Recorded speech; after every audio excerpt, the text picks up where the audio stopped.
Elamuehitus käib meil põhimõtteliselt kahel rindel. Üks nendest on loomulikult uus ehitus ja teine rekonstrueerimine. Ehituslikust seisukohast on nendel kahel ehitustegevusel väike vahe sees, kuid kuidas on finantseerimisega?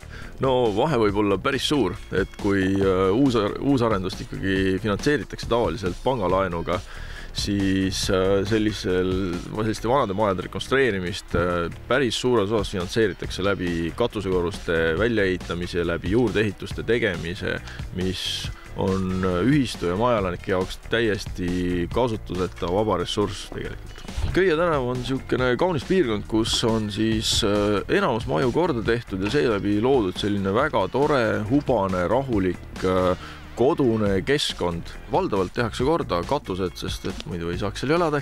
Kindlasti tehakse korda ka fassaadid, sest et sellised majad nagu siin vajavad lisasoojustusi, need fassaadi materjalid on juba läbi ja see kaitseb konstruktsioone. Ja mis siis nagu elanike enda sellise kasutusväärtuse huvides kindlasti on trepikodade korda tegemine. Kas saad tuua võib-olla mõne konkreetse näite ka? No siin meie taustaks on Köie tänav 6. Köie tänav 6 on hea näide selle kohta, kuidas maja pööningule on juurde ehitatud 2 korterit. See ehitusõigus on olnud omaette väärtus ning selle väärtuse arvelt on arendaja olnud kohustatud tegema korda fassaadi, katuse, trepikojad, teeb hoovis korda ja lõpptulemus on selline koht, kus inimesed tahavad nagu elada. Kuidas aga käivad asjad siis, kui ei jätku sellest katusekorruse rahadest? No on loomulikult üks võimalus, et ühistu paneb oma raha juurde sinna, kas võtab laenu või elanikud koguvad lisafinantsi. Aga teine võimalus on taotleda toetusi näiteks Tallinna linnalt. Ühistu saab alati palju ise ära teha, kui ta kogub informatsiooni ja ma kindlasti soovitan ennast asjadega võimalikult palju kurssi viia. Samas nagu Toomas Kinnisvara kogemus on see, et siukse maja korda tegemine on alati meeskonnatöö, et ühistu juhatus ei pruugi üksi seda jõuda ja seetõttu tasub kaasata keegi partner väljaspoolt. Kui me oma juttu alustasime Köie tänaval, siis teine ilus terviklikult rekonstrueeritud näide Tallinnas on Asula tänav.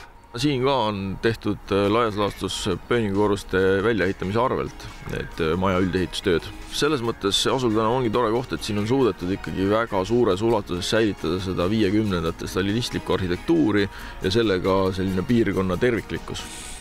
Kui me räägiksime sellise rekonstrueerimise käigust, et kuidas see välja peaks nägema? No ühest küljest on see protsess muidugi hästi lihtne, teisest küljest jällegi keeruline ja kõik algab sellest, et ühistu inimesed ise on aktiivsed, ühistu juhatus on aktiivne. Raskus seisneb selles, et nii suurtes majades on alati keegi, kes on kõigile vastu ja selliste vastuolude ületamine on keeruline.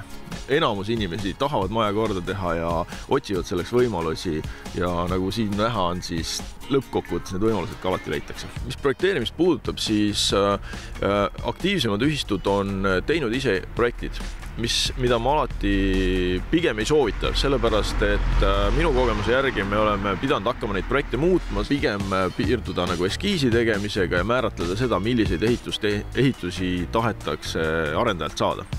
Ja arendaja koostab siis juba lõplikud projektid. Toomas Kinnisvara kogemuse järgi on küll niimoodi, et enamus projekte on sellised, kus ühistu või korteri omanikud mingit lisaraha juurde ei pane. Et arendaja selle pööningu korruse müügi arvelt ikkagi finantseerib kõik need ehitustööd. Ja mida kinnisvara inimesena ikka armastan rõhutada, et kui sul on korda tehtud maja, siis su kinnisvara on oluliselt rohkem väärt. Pluss, kui sul on terve korda tehtud tänav, siis on su kinnisvara veel rohkem väärt. Niisiis, kui te elate veel korrastamata majas, siis meie tänane jutt Toomas Kinnisvaraga võiks panna mõtted liikuma, et miks mitte korda teha.